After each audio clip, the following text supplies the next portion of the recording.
Hi, this is Rachel, and I'm at the Manteno State Hospital Cemetery. They turned it into a veterans home cemetery. So anyway, I'm out in the middle of the cornfields, and it's gonna be very hard to find these gravestones because they're flat, and if you can see, the ground is very flat. So it's gonna be very obvious that I'm out here. But anyway, there's supposed to be 4,000 patients that had passed away and are buried here, so I'm gonna go ahead and check that out. I'm driving backwards, so anyway, I'm gonna have to pause this. So a lot of these gravestones are buried, and there's a lot of veteran gravestones, so it's kind of hard to see. A lot of the ones are in the 1800s. See, it's just gravestone after gravestone after gravestone, which are buried. So I'm going to see if I can find anything.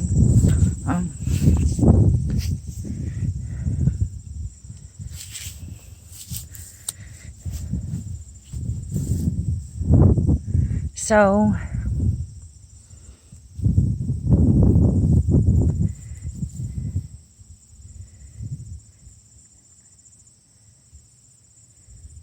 this one doesn't make a lot of sense to me, but it says that they died in March 8th, 1968. And it shows a name. The area I've been walking through is kind of sunken in, so I'm not going to walk through that again because my feet are sinking in. Kind of want to go to the side. So, Agnes Marie Manning.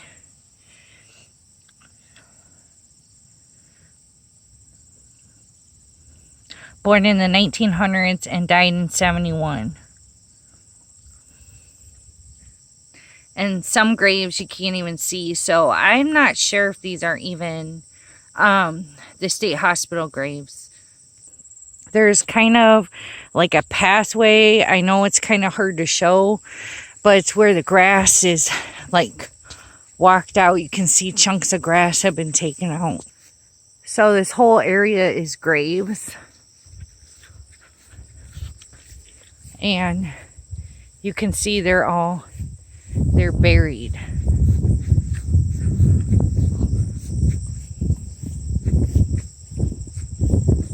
So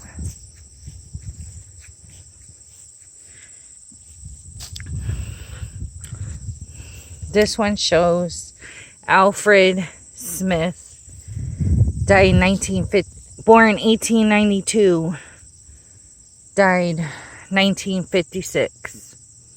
So the thing about this hospital is that it opened up in December of 1930, around the Depression. This says 1879 through 1956. These look like they're the patient graves. They don't have military markings on them. So anyway, there's a patient number, which is a C957. So anyway, the hospital was open in the Great Depression, and in 1939 they had something called the Manteno madness, which was a fever that struck, and 40 patients were killed during that. So this is Mike something, 1885 to 1956. So in 1950 there was a lot of government testing at this hospital, and 1890 to 1956. So in 1950 opened for testing for government, and basically they used them for, look, that one's all molded. They used them to see the effects of malaria, uncontrolled STDs, shock therapy, and they did lobotomies. That one you can't even read. So they tortured some of these patients with government testing because back in the 1950s it was okay. Now this is weird because this grass is all pushed down. It's not like the other grass. So something pretty big was sitting here for a very long time. See how the grass is up and then over here it's all pushed down. And so I don't know if there's animals that come out here, but I'm going to walk all the way back. Look, some of them look like they're in really bad shape. So anyway, the graves look like, these brown lines, and they go all the way down. But as we get further back, you can't even recognize any of them. And also, I'd have to tear it back pretty much. But for some reason back here, they're more worn down. Now, this is interesting. I'm all the way out here. These are all graves, okay? And they're all plain and pretty, hard to read. Now, this one, all the way back here, I'm talking about all the way back. Because I told you guys, surrounded by cornfields. This one has grandmother Rose. I don't know how to say that. It says March 1891 through October 2nd, 1965. So this one actually says a day. A lot of the ones out here don't say the day. See that grandmother one we just saw? Look. She's like randomly around all these graves. Now here's another one that has a day. But I don't know. I think I got away from the patients. Like this one doesn't say the day the person was born. It says 1890. And then it says 2/24/67. Now, this looks like a patient grave. So this grave is right on the edge of near the cornfields. And so it kind of seems, the way that this all looks, that there might be some graves back in the bush. For example, look at how close this is to the edge. So I think these graves go all the way to the edge. Go over past this line. So there's some we won't be able to see because they come all the way out here. So there was some girls' school in the area, or excuse me, a private school, and at the Manteno State Hospital, when it closed down, they would go in there with other boys to have sex, and they would use it to basically do rituals. So there was some suicides in there by very young teenagers. So it is very serious. Now, I'm coming to an area where I don't see any graves. So I'm going to have to find another spot. There's a gravestone that's completely under the ground. I was just moving this stuff. So the gravestone goes almost flat down, but the ground here is not that stable. Here's a couple that don't have grass grown over it. So I can't even read that. So I can't read this either. I mean, I can't believe there's that many graves that nobody ever comes to visit. This is insane. Look, that one's got mold on it. I'm pretty far from my car.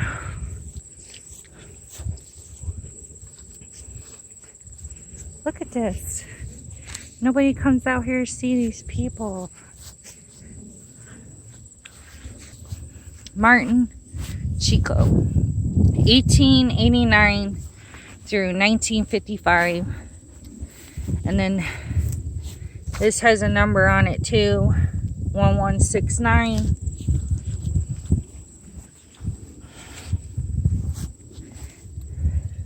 I really don't mean to be stepping on the graves. I don't mean to be disrespectful at all.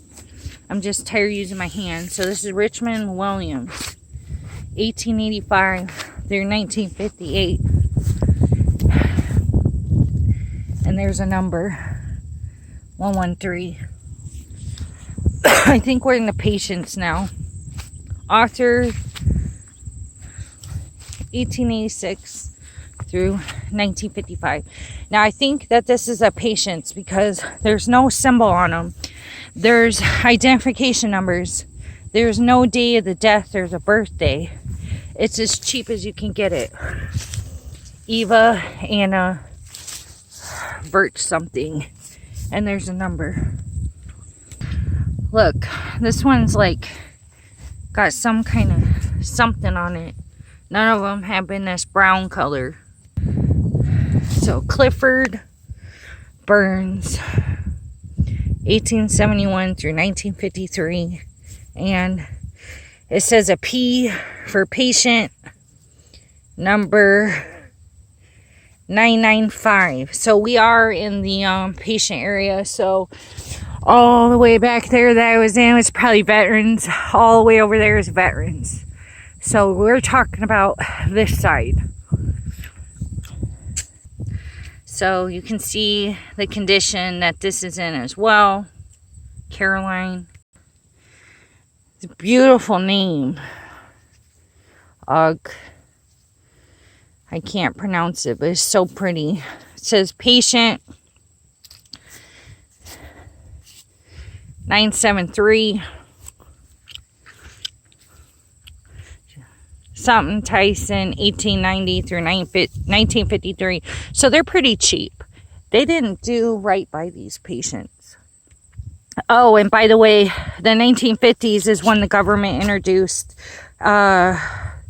testing to see the effects of malaria, the effects of uncontrolled STDs, and then they did shock therapy and lobotomy. So there's a very high chance that a lot of these people that died in the 50s died because of these experiments. What do you know? Another person that died in 1953. Must be funny. It's patient 939, Laura Robbins. Now, she was born in 1894 and died in 1953, just like that man. Another patient that died in 1953. This is another, line dividing the land. Now look, they got gravestones all the way up to the edge. And there's a strong possibility that some of these gravestones, since they're not stable anyway, are actually around the trees and the bushes. So, and look, there's something really weird.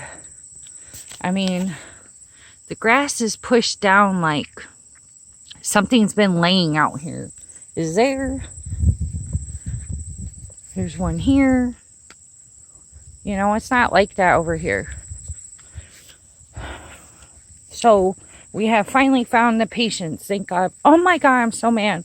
Look at this. They got the graves all the way up on the line. See, I told you. I was right. They got these graves all the way in the bushes and the trees. That's not right. Patient 1656. Ethel something. Died in 1954. There's another one in the bush. And this is, I can't say her name. And patient 1200. 1885 to 1955. Some kind of weird cracking on this one. Patient 1202 died in 1956.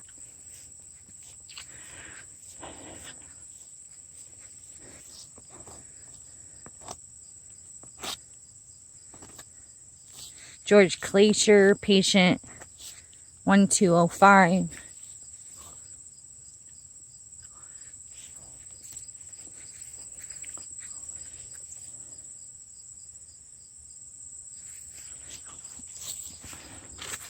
Patient number 1207. You can see all these little brown spots, like over there, are gravestones, and some of them are going beyond the line of the thing. So, patient 1220, Cora Corbett, 1874 through 1956.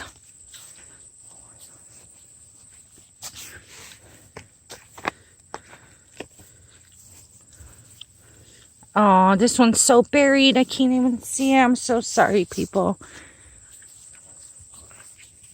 Patient 1222, Lee Sweeney. And I'm not going to be ignorant, but you can see that the grave goes under there. This is Joe Giles, 1888 through 1956. Now, this is when they were doing those tests. Patient 1216. See, my car's way over there, so nobody ain't bothering me. It's out on a country road in the middle of a cornfield. See how beautiful that is. I mean, this cemetery has a wonderful view. But anyway, you can see that my hands are dirty from doing this. But I wanted to show this one.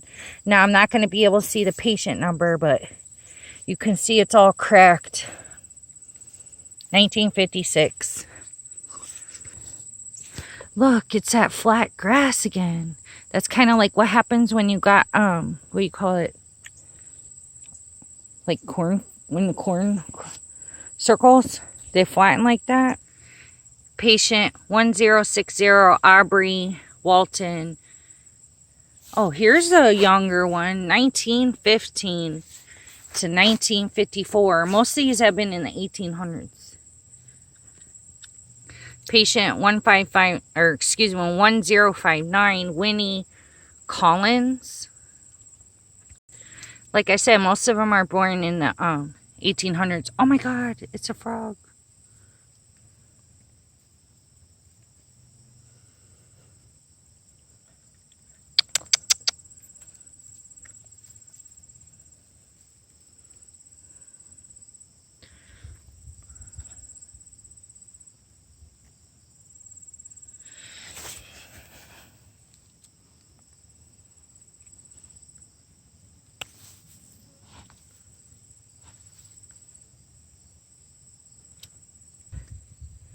This is Homer Worth, and he's patient 962, born 1879, died 1953.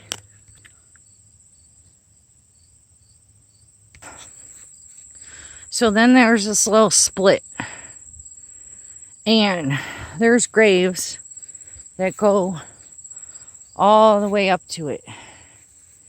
And, ooh, I just stepped in one.